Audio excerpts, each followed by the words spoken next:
Assalamualaikum and hello everyone. Welcome to the video for 5.1 alkene. So in this video what we're going to learn is to explain the following physical properties of alkene, which is of the boiling point of alkene and the solubility of alkene.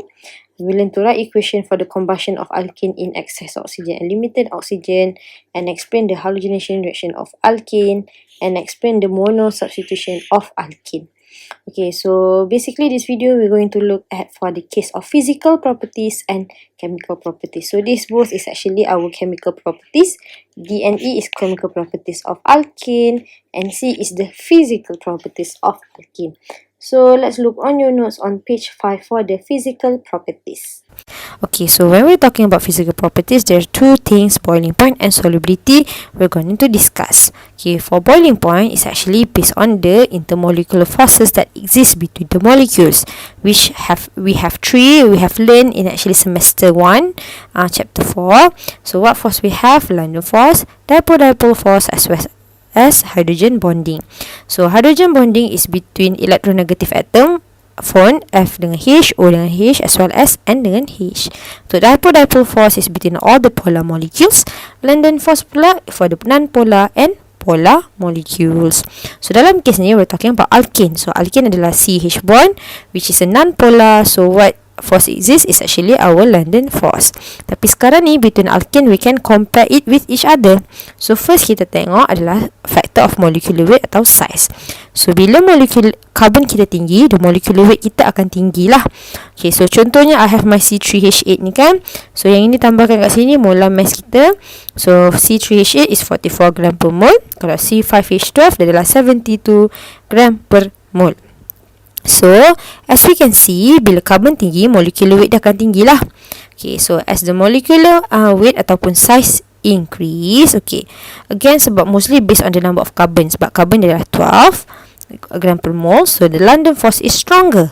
So when it is stronger, so maknanya susah lagi nak overcome the force of attraction between carbon dengan hydrogen.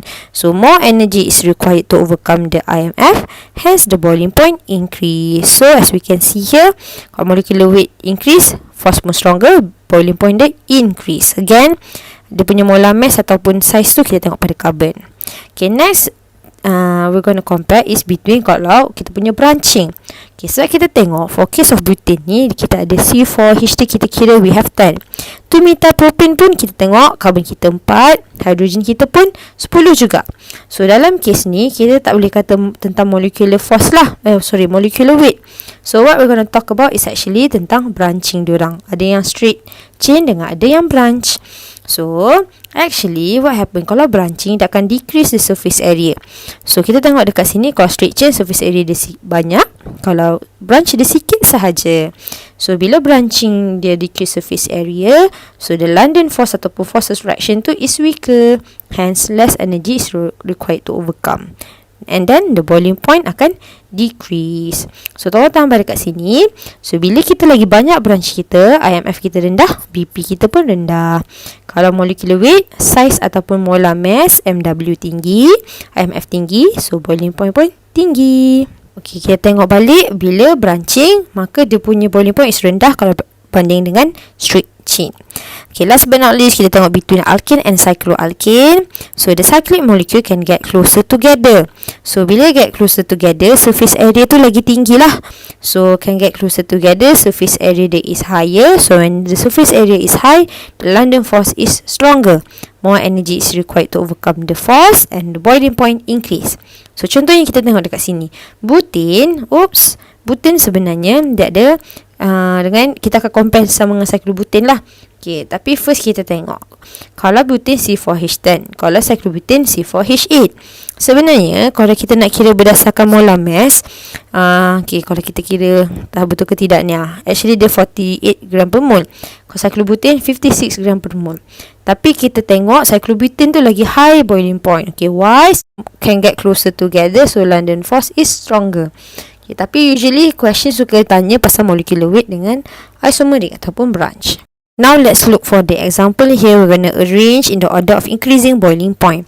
Okay, so contohnya example ini senang je. Kita tengok first adalah berapa carbon dia. So again, remember the higher number of carbon ataupun size dia increase, maka IMF increase, boiling point increase. Okay, tapi question B ni macam mana? Okay, hint. Kalau contohnya for question B dengan C, what we're gonna do first adalah kita lukis structure dia. Okay, senang kita buat skeleton. Hexane, the straight sini, 2 methyl pentane dengan 2,2-dimethyl butane. Okay, second, once we have draw it, okay, kira berapa banyak carbon actually is present. Okay, hexane sebenarnya ada 6 carbon. Okay, kalau tu methyl pentane, kita kira semuanya ada 6 carbon juga. 2,2-dimethyl butane pun ada 6 carbon. So, actually how we gonna compare? Tak boleh kita guna molecular weight sebab it is the same. Sekarang kita kena guna branch. Remember, kalau high branches, IMF lagi rendah dan BP dia rendah. Okay, so kita compare lah. Ni no branch. Kalau hexane 2 methyl pentane, we got 1 branch. Kalau 2,2-dimethyl butane, we got 2 branch. So contohnya kalau example lah, kalau alkane ni dia suka buat soalan tricky lah. Contohnya question C itself. Okay, so what we're gonna do first adalah, first kita kena draw lah structure tu sendiri. Okay, kenapa kita kena draw the structure? Sebab kita kena compare the number of carbon. Lepas tu bila kita dah compare number of carbon, kita kena compare dia punya branch pula. Again, kalau carbon tinggi, molecular weight tinggi, so IMF is stronger, boiling point is higher. Kalau branch kita tinggi, IMF kita rendah, boiling point kita rendah. So that's the summary for boiling point. Okay, so now let's look for the case of solubility. Okay, remember that actually our alkane molecule is non-polar molecule. So bila dia non-polar molecule, maka dia akan dissolve ataupun soluble in non-polar solvent. Okay, remember sebab dia akan dissolve in the same type of polarity lah. So dia dissolve ataupun soluble in non-polar, but actually insoluble in polar solvent.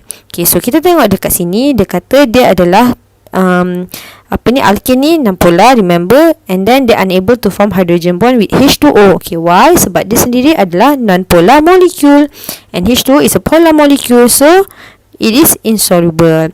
Tapi between alkane dengan cycloalkane, they soluble in one another sebab both of them is actually non-polar, and kalau dia non-polar is actually soluble. So itu sahaja the summary for physical properties. Next we're going to look at is for the chemical properties of alkane. Okay, the first chemical properties is combustion. Okay, so combustion again, so maknanya our reactant tu mestilah kita punya our alkane plus dengan our oxygen. Okay, so bila kat reaktor ni tak perlu kita tulis excess ke limited ke, tidak perlu. It's just that the difference between excess dengan limited adalah kalau excess we have CO2 and H2O, if limited we have carbon monoxide as well as H2O. Okay, so let's look for the equation of CH4. Okay, so CH4 ni plus dengan O2, but then kalau excess, okay, produk dia akan jadi plus dengan CO2 plus H2O.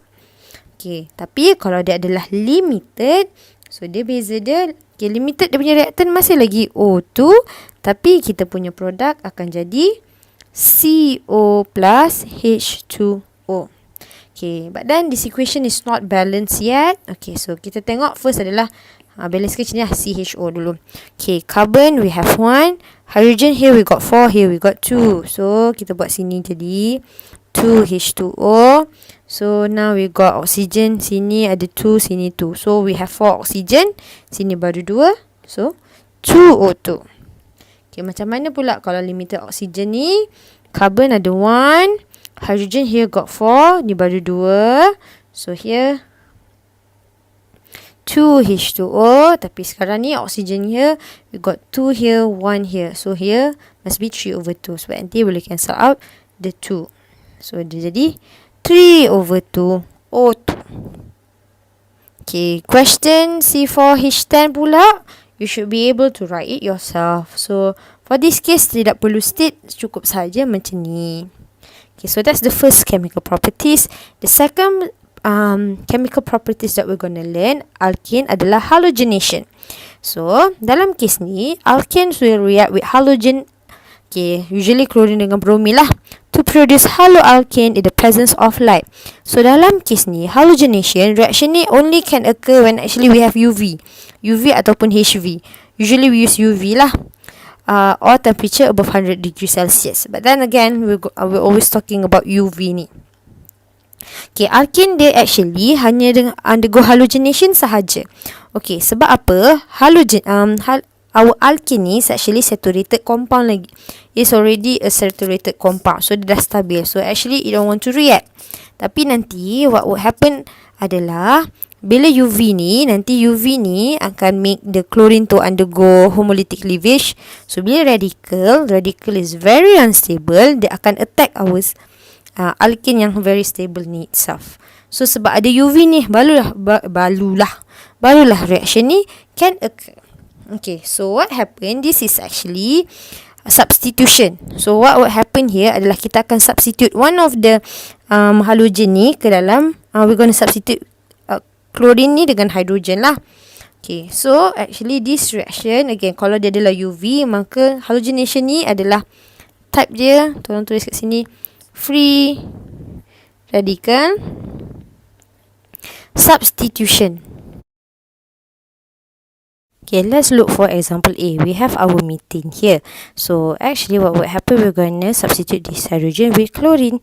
So I'm going to write down, so any hydrogen pun boleh, and then so HCl, then plus HCl. Why? Sebab one of the hydrogen is replaced with chlorine. So kita ada lagi satu chlorine tu left. So kita akan gabung dengan hydrogen, so akan form HCl.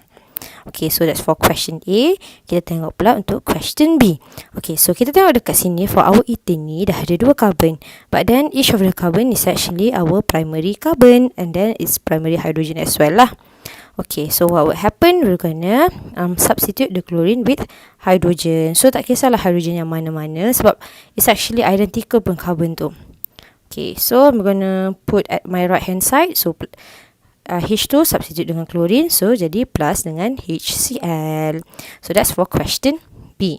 Okay, so again, any carbon pun boleh, sebab dua-dua is the same, identical je carbon tu sebenarnya. Okay, next kita tengok pada question C, our propane. So bila kita tengok dekat sini, dia ada primary dengan secondary. Okay, so primary ada 6, yang secondary ada secondary hydrogen lah. So actually we're going to form 2 different product. Okay, satu is actually when we substitute dekat secondary hydrogen. Okay, so Miss buat dulu yang ini. Okay, so chlorine. So ini baru satu kalau kita dekat secondary. Actually we can also substitute the chlorine pada primary carbon, so we get this product. Alamak, yang plus ni mesti tak cantik pula kan. So actually we do have 2 of our product here. So plus we're going to put it here. Okay, so ni Cl pada secondary, kalau yang bawah ni Cl pada primary carbon. So actually we have 2 different product. Lepas tu plus dengan HCl. Okay, so HCl is actually byproduct. Tak wajib pun nak tulis. Kalau nak tulis boleh, tak nak tulis pun tiada masalah. Okay, so actually when we have 2 product here, okay, tengok dekat bawah ni, the number of product form depends on the existence of different class of carbon ataupun hydrogen atom. Okay, so dalam kes ni kita ada 2 different classes, ada primary dengan secondary. So sebenarnya memang ada, kita akan form the number of product form. So maknanya ada 2 lah, satu secondary, satu primary. Okay, and then sebenarnya nanti kita akan ada major product, ada minor product. Tapi, okay, macam mana kita nak bagi tahu major atau minor is based on the stability of free radical. Okay, again, kalau tertiary is more stable sebab ada banyak angka lah. Kalau kamu masih ingat lah pada introduction to organic chemistry tu, tertiary is more stable, second adalah secondary, baru primary. So dalam kes ni, secondary is more stable sebab dia ada 2 angka. Kalau primary ada 1 jangkal. So which one is the most stable is secondary. So bila secondary tu is the most stable, maka actually this is your major product. So apa lagi satu tu, dia akan jadi minor product. Okay, so plus dengan HCl which is byproduct. Okay, so kalau tak faham lagi, so kita tengok example D. So we're going to label it here. Ada primary, secondary, lepas tu ada tertiary dekat sini. So Miss nak guna yang straight chain ni lah. Okay, so again, tadi kita substitute pada primary, secondary je. Dalam kes ni ada 3. Ada primary, secondary, tertiary. So maknanya ada banyak produk yang berbeza lah. So yang first one ni Miss nak tulis bila I'm going to substitute Cl tu pada carbon tertiary.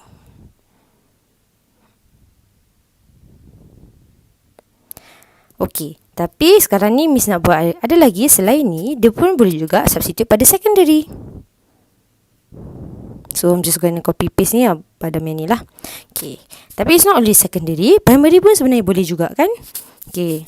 So yang ini alamat. Yang ni memang tak cantik sikit, tapi I'm just gonna drag dekat sini lah. Sebab nanti kalau kamu buat soalan, mostly dia macam satu linear ni. So lagi senang, lagi nampak cantik lah actually the product ni. So ni Miss buat chlorine adalah pada primary on the left hand side. So sebenarnya primary, sebenarnya ada lagi right hand side tu pun is different kan. Sebab yang right hand side tu dia jiran dengan tertiary. Kalau left hand side jiran dengan primary, jiran dengan secondary. Okay. So here is actually the possibility of the product is endless. Ada tertiary, secondary, ada primary. Sebenarnya ada lagi satu tapi Miss malas nak tulis. Okay, so again kita kena tengok major dengan minor based on the stability of free radical. Okay, so tertiary paling stabil, followed by secondary dengan primary. So tapi kalau contohnya kita ada different product, yang ini paling penting kita tulis satu je yang major product, yang lain semua minor product. Tak kisahlah mana minor product, tak kisah yang minor product tu copy paste semua sahaja. So tak perlu nak find the product 1, 2, 3, no need. Okay, so paling penting major dengan minor product. Okay, kalau question usually dia nak major product sahajalah, minor sometimes. Tapi kalau by product yang HCl tu wajib ke tidak, tak perlu. Kita nak yang major dengan minor. By product is not compulsory.